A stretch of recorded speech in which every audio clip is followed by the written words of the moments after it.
Bonjour.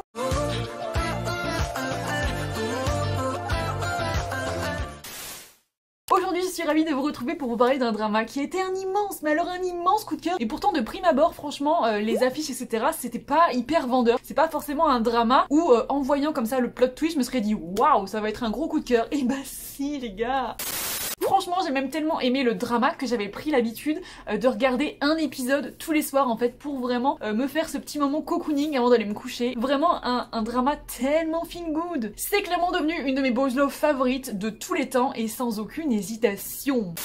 A Tale of Thousand Stars, ça raconte l'histoire d'un jeune homme issu d'une famille riche qui a des problèmes de santé. Un soir, alors qu'il est sorti avec ses potes, il va faire un arrêt cardiaque et recevoir une transplantation. Il décide alors de mener l'enquête pour savoir qui est le fameux donneur et va découvrir qu'il s'agit d'une jeune femme qui était professeure dans un petit village de campagne. Et en fait, il va réussir à récupérer un de ses petits journaux et apprendre à découvrir sa vie et il va être tellement touché par ces mots qu'il va décider en fait de marcher sur ses pas et de retourner dans le village où elle a enseigné et où elle raconte en fait tous ses bons souvenirs dans le carnet. Et c'est là qu'il va faire la rencontre de l'amour de sa vie.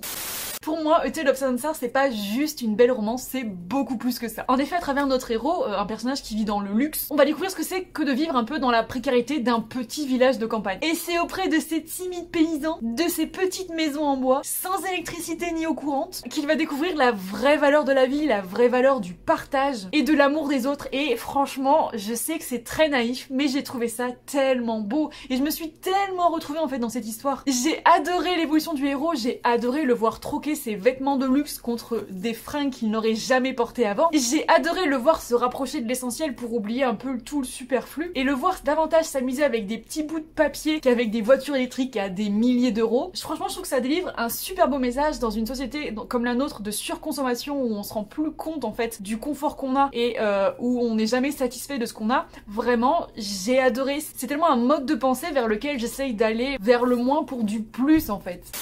On parle également de pardon et de seconde chance, enfin bref, c'est un drama qui porte plein de beaux messages et comme je vous disais, même si ça peut paraître naïf, moi c'est des messages qui m'ont profondément touchée et c'est le genre de choses que j'ai envie de voir dans un divertissement. On s'attache également vraiment au lieu, on s'attache également à cette école, mon dieu. Et on va partager avec nos personnages beaucoup de souvenirs très chaleureux. Franchement, j'ai passé des tellement bons moments devant ce drama. À noter qu'on a beaucoup de placements de produits de bouffe qui m'ont fait beaucoup rire. Je trouve que les Thaïlandais, vraiment, leurs placements de bouffe, ils en ont rien à faire, ils les mettent, ils essaient même pas de les intégrer à l'histoire, ils sont posés là comme ça, tenez, prenez. Mais bref, au-delà de toute cette histoire super chouette de ces beaux messages, etc., évidemment, on a une alchimie de malade. Mais quand je vous dis une alchimie de malade, c'est vraiment une alchimie de malade. Et franchement, A Tale of Thousand Stars nous démontre une fois de plus qu'on n'a pas besoin de galipettes et de baisers passionnés pour nous créer un truc, une connexion entre deux personnages, et ça se voit, ils crèvent l'écran ensemble. Également, même si le rythme de l'histoire peut paraître plutôt lent et paisible, on a au moins un petit rebondissement par épisode qui fait que, bah, en fait, la tension, on la perd jamais. Enfin, moi, je sais que vraiment, j'ai tout aimé dans ce drama.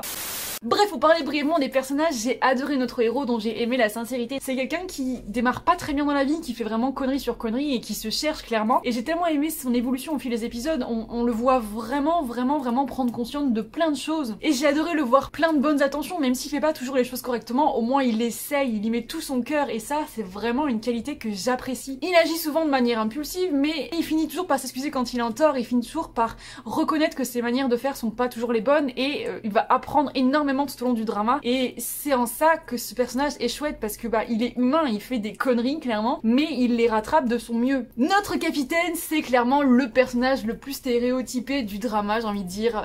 Au premier abord, il est froid, il est ronchon, c'est un personnage qui a pas l'air trop sympa mais évidemment que ses mimiques nous font craquer parce que franchement il est beaucoup trop mignon. Et on comprend aussi que bah s'il est sévère comme ça, c'est parce que son travail est vraiment pas rigolo, il doit sans arrêt lutter contre les braconniers, il doit sans arrêt protéger le village dont il s'occupe. C'est quelqu'un qui fait pas dans la dentelle, qui se gêne jamais pour dire ce qu'il a à dire, mais dès que tu parviens à l'apprivoiser un petit peu, c'est un amour.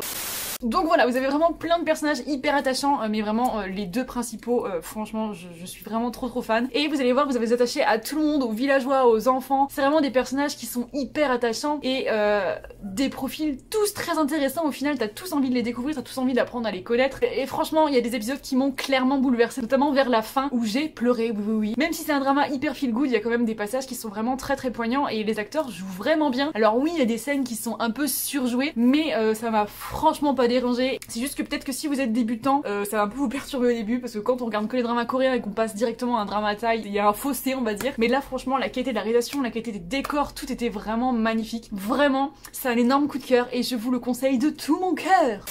Donc voilà, c'est tout pour moi, je fais plein de bisous. Dites-moi en commentaire si vous avez vu ce drama, si vous l'avez aimé ou non et pourquoi. Et moi je vous dis à très vite pour une prochaine vidéo. Salam popo, bye bye.